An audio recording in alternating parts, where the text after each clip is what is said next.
नमस्कार. मी भाऊ तोरसेकर. तुम्ही बघत आहात प्रतिपक्ष.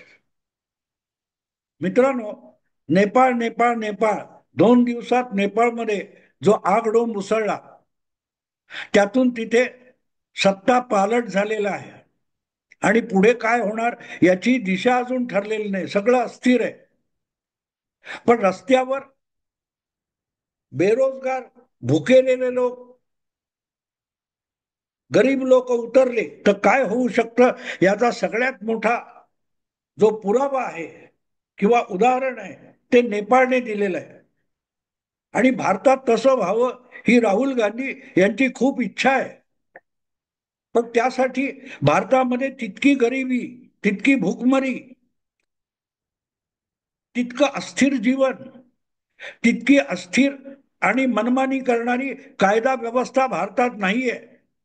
त्यामुळे ज्या नाराजीने नेपाळमधली परिस्थिती हाताबाहेर गेली, तसं काहीही भारतात होऊ शकत नाही.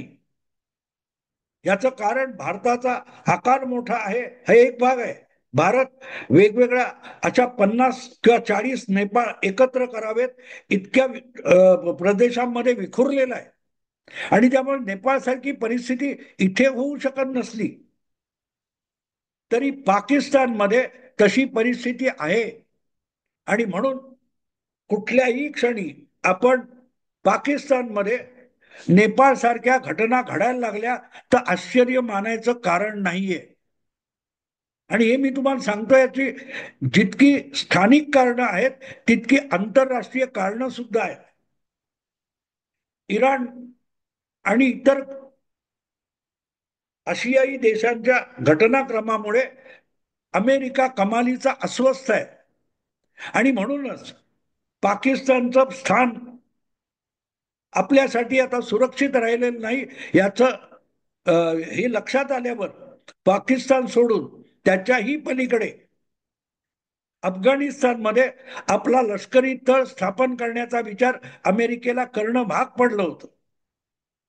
तसा तळ हा कतार या देशामध्ये अमेरिकेचा आहे. अमेरिकेचा लष्करी तळ हा कतार या देशामध्ये आहे. पण तिथे सुद्धा अचानक नेत्यानाहू म्हणजे इस्रायलनी हल्ला केला आणि त्यामुळे कतारमध्ये आपलं आता बस्तान हे पक्क नाही हे अमेरिकेच्या लक्षात आलं. आणि त्यानंतर घाई गर्दीने अफगाणिस्तान बरोबर जुळतं घेण्याचा प्रयत्न अमेरिकेने केला. आणि म्हणून अमेरिकेला त्यांनीच बांधलेला बागराम हा जो विमानतळ आहे त्याची मागणी अमेरिकेने केली, पण तालिबानांनी ती धुडकावून लावली. ओसामा बिन लादेनच्या विरोधात अमेरिकेने जी कारवाई सुरू केली ती अफगाणिस्तानात केली होती. आणि अफगाणिस्तानच्या ताब्यात, तालिबानांच्या ताब्यात असलेला ओसामा बिन लादेन हा अमेरिकेच्या हवाली केला जात नाही, एवढ्या कारणासाठी अमेरिकेने अगदी आपली फौज अफगाणिस्तानात उतरवली आणि 15-16 वर्ष, 20 वर्ष ठेवली. उपयोग काही झाला नाही. गुपचूप गाशा गुंडाळून अमेरिकेला अफगाणिस्तानातून परत जावं लागलं. तेव्हा अमेरिकेने आपल्या सोयीसाठी अफगाणिस्तानचा जो काही विमानतळ आहे कंदाहारचा बागराम, तो अमेरिकन सैनिकांनीच बांधलेला आहे. पण आज तो तालिबानांच्या ताब्यात आहे आणि तालिबान तो अमेरिकनांना वापरायसाठी द्यायला तयार नाही. कारण त्याचा वापर इराणच्या विरुद्ध आणि इतर कोणाच्या विरुद्ध होईल आणि त्याचे दुष्परिणाम अफगाणिस्तानला भोगायला लागतील. म्हणूनच युद्धासाठी किंवा लष्करी कारणासाठी अफगाणिस्तानचा विमानतळ द्यायला तालिबान तयार नाहीत. पण ही वेळ अमेरिकेवर का आली? तर पाकिस्तान हा दीर्घकालीन आपला मित्र असला तरी तो आता लष्करी दृष्ट्या सुरक्षित राहिलेला नाही. भारताच्या ब्राह्मोसनी ज्या प्रकारे संपूर्ण पाकिस्तानला आणि पाकिस्तानी लष्कराला अर्धमेल करून टाकलेलं आहे, त्यानंतर पाकिस्तान मधल्या सुद्धा लष्करी तळावर अमेरिकन सुरक्षितरित्या हालचाल करू शकत नाहीत, याची भीती अमेरिकेला पछाडते आहे.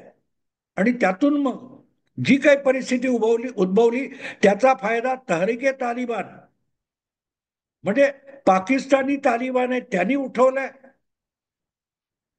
खैबर पख्तुनवामध्ये आणि बलुचिस्तान तर दीर्घकाळ पाकिस्तान पासून वेगळं होण्याची लढाई लढतो आहे. आणि या दोन गोष्टीमुळे पाकिस्तानमध्ये कुठेही लष्करी तळ ठेवणं किंवा असणं अमेरिकेला सुरक्षित वाटेन असं झालंय. खरं तर त्याची गरज आहे असं बिलकुल नाही. अमेरिकेचे व्यापारी हितसंबंध जपण्यासाठी जगातल्या सगळ्या समुद्रावर आणि छोट्या मोठ्या देशांवर आपली दादागिरी करणं हा अमेरिकेचा स्वभाव आहे. पण त्यासाठी दुसऱ्या देशांच्या अंतर्गत व्यवहारामध्ये कारभारामध्ये हस्तक्षेप केला जातो. त्यांनीच या देशांची वाट लागलेली आहे. ती बांगलादेशची लागली. त्याच्या पूर्वस्थितीमध्ये सध्या पाकिस्तान आहे. ऑपरेशन सिंदूरमध्ये कंबरड मोडलेला पाकिस्तान आपल्या पायावर परत उभा राहण्याच्या परिस्थितीत नाहीये. आणि त्यामुळे जे नेपाळमध्ये झालं त्यानंतर पाकिस्तानमध्ये आपले तळ सुरक्षित नाहीत. आपल्यासाठी आता पाकिस्तान उपयोगाचा राहिलेला नाही याचा साक्षात्कार अमेरिकेला झालेला आहे. आणि म्हणून अमेरिका अफगाणिस्तानमध्ये तळ शोधत होती. पण यातून आपल्याला एक गोष्ट लक्षात येते की पाकिस्तानमध्ये लोकशाहीला तिलांजली देऊन ज्या प्रकारे तिथल्या सेनेने आपली लष्करी हुकुमशाही पाकिस्तानवर लादली होती त्याला आता पाकिस्तानची आम जनता कंटाळलेली आहे. कुडत कुडत मरायचं, मरत मरत जगायचं की एकदाच हा विषय संपूर्ण टाकायचा अशा मनस्थितीपर्यंत ज्या वेळेला मोठी लोकसंख्या समाजाची जाते तेव्हा ती असा उठाव करते की नेपाळ सारखा तख्ता पलट करून टाकते. आणि पाकिस्तानमध्ये आज सामान्य जनतेमध्ये तशी मनस्थिती आलेली आहे. अधूनमधून या घटना आपल्याला बघायला मिळतात. बलुचिस्तान किंवा काय ते पेशावर वगैरे त्या भागात पाकिस्तानी सेनेच्या गाड्या जातात, ताफे जातात, त्यांना अडवून त्यांच्या गाड्या जाळल्या जातात.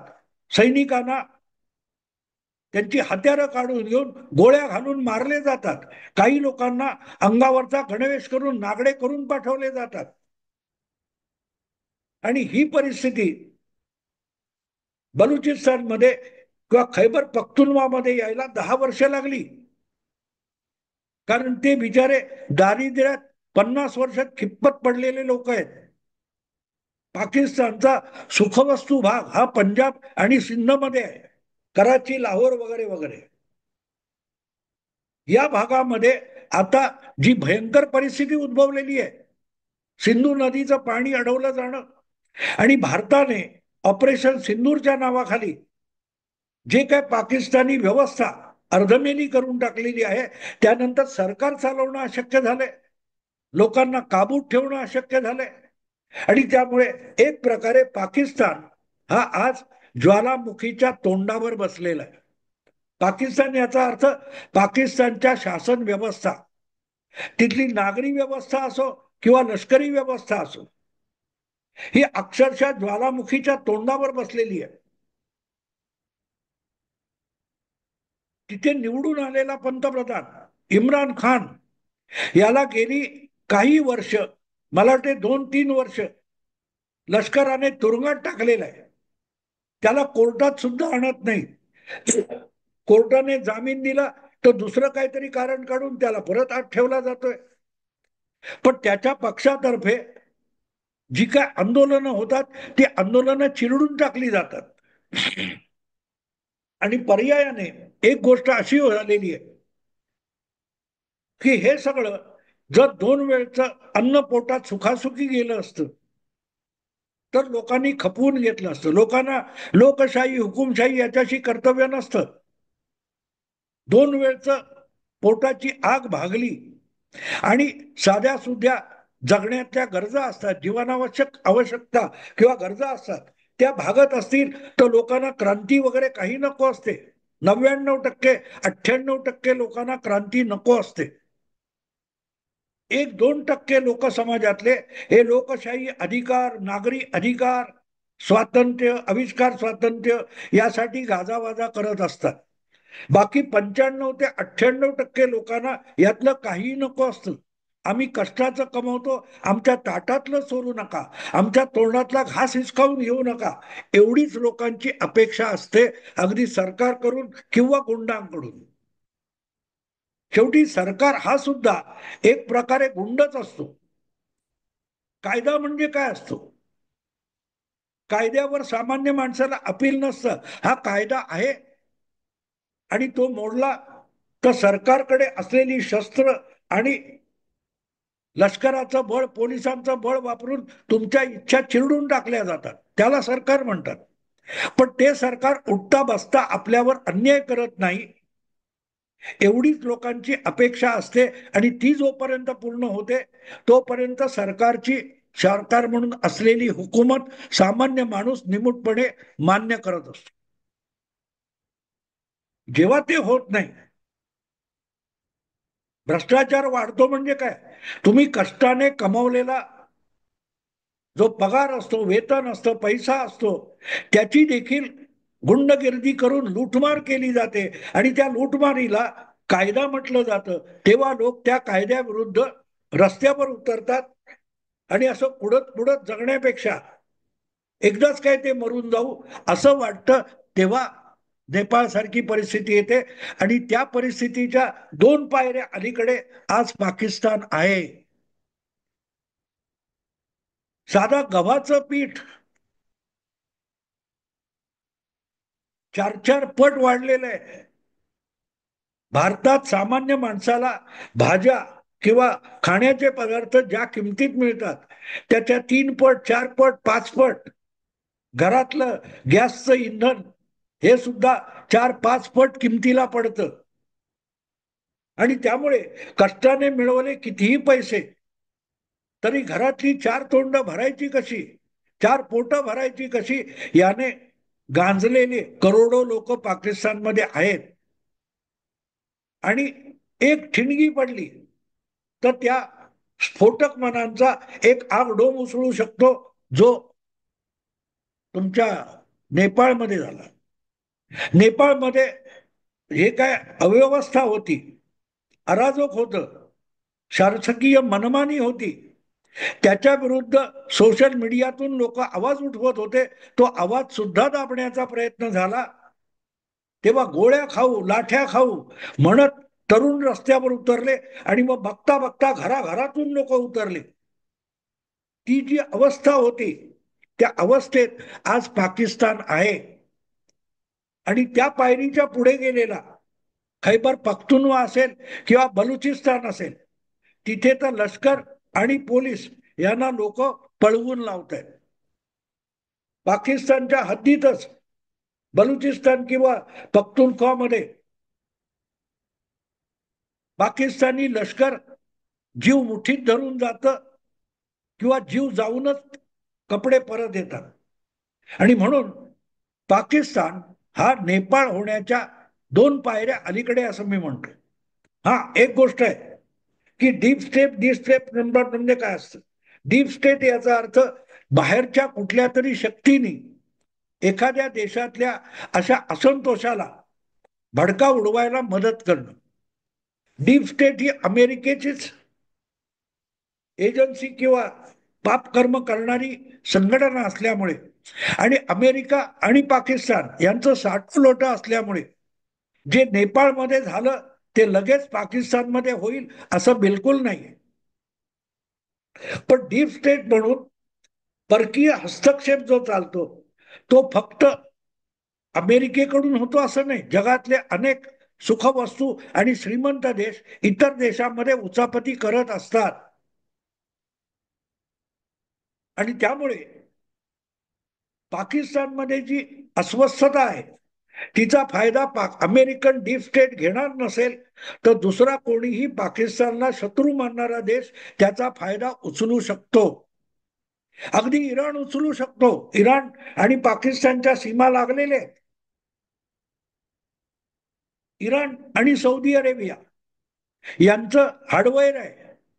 आणि त्यामुळे पाकिस्तानने जर सौदी अरेबियाशी दोस्ती केली तर त्याचा राग काढायला इराणची गुप्तचर संस्था पाकिस्तानमध्ये भडका उडवून देऊ शकते, हे विसरू नका. हे विसरू नका. पण त्याला जबाबदार हा परकीय हस्तक्षेप म्हणून चालत नाही. मी नेहमी सांगतो की ज्वलनशील पदार्थ नसेल तर कितीही आग लावण्याचा प्रयत्न करा, आगीचा भडका उडत नाही. नेपाळ मधली परिस्थिती, बांगलादेश मधली परिस्थिती ही सामान्य जनतेच्या जीवनामध्ये आशेचा किरण संपून गेलेली होती. मरणं आणि जगणं यात काही फरक राहिला नाही असं वाटतं. तेव्हा समाजाची मनं ही इतकी स्फोटक झालेली असतात की फटाक्याच्या दुकानात एक विडी काढी टाकावी आणि भडका उडावा, तसा उठाव होतो. जे गेले 2-3 महिने नेपाळमध्ये होतं, आज तशी परिस्थिती पाकिस्तानमध्ये आहे. पण पेटवून देऊ शकणार परकीय हस्तक्षेप तिथे नाहीये. अशा वेळेला भारताच्याही गुप्तचर खात्यातर्फे असा उद्योग केला जाऊ शकतो जो भारत करत नाहीये. पाकिस्तानमध्ये जी स्फोटक परिस्थिती आहे त्याचा फायदा उठवण्याचा प्रयत्न भारताने अजिबात केलेला नाही. एकेकाळी जेव्हा 55 वर्षापूर्वी बांगलादेशमध्ये अशी परिस्थिती होती, सरकार विरुद्ध लष्कराविरुद्ध जनता संतप्त होऊन उठली होती, तेव्हा भारताने त्यांना मदत केलेली होती. आज पाकिस्तानमध्ये जी अस्वस्थता आहे त्याचा फायदा भारताने करायचा म्हटलं शत्रू देश म्हणून तर तिथेही भडका उडू शकतो, इतका पाकिस्तान ज्वालामुखीच्या तोंडावर बसलेला आहे. पण आपल्या सीमेच्या पलीकडे अशी आग लागली तर त्याच्या झळा आपल्याही देशाला, आपल्याही लोकसंख्येला बसू शकतात. म्हणून तिथे आगडो मुसळू नये याची काळजी भारत घेतोय. म्हणूनच त्या विपरीत परिस्थितीचा फायदा भारताने उठवलेला नाही. पण त्याच्याही पुढे अतिरेक झाला आणि परिस्थिती हातात बाहेर गेली तर आपोआप सुद्धा थोड्याशा घर्षणातून एखादी ठिणगी पडते आणि जो आगडो मुसळतो. खैबर पख्तुनख्वामध्ये पाकिस्तानी सेना, हवाई दल आपल्या जनतेवर अनेक गावांमध्ये बॉम्बफेक करते. त्यातून अशी ठिणगी उडू शकते जी बघता बघता संपूर्ण पाकिस्तानला आगडोंबामध्ये ओढून घेऊ शकते. जे आज खैबर पख्तुनख्वामध्ये होते तशा 2-4 ठिणग्या किंवा 2-4 ठिकाणी लष्कराविरुद्ध सिंध किंवा पंजाबमध्ये उठाव झाला तर तिथेही लष्कराचा वापर करावा लागेल. आणि तो केल्यानंतर लष्कराला सुद्धा पाकिस्तानची रस्त्यावर उतरलेली जनता आवरता येणार नाही. आणि म्हणून मी म्हणतोय की पाकिस्तानी राज्यकर्त्यांनी आणि लष्करी नेत्यांनी वेळी सावध होणं आवश्यक आहे. भारत फायदा घेत नाही म्हणून त्यांनी गाफील राहून उपयोग नाही. कारण संपूर्ण पाकिस्तानी जनतेची मानसिकता अक्षरशः ज्वालामुखी सारखी झालेली आहे आणि पाकिस्तानचे सगळ्या क्षेत्रातले नेते आणि त्यांच्या व्यवस्था या ज्वालामुखीच्या तोंडावर बसलेले आहेत. भयंकर काही होऊ नये एवढंच बोलून मी थांबतो. आवडलं लाईक करा, शेअर करा आणि प्रतिपक्षाला सबस्क्राईब करा. नमस्कार.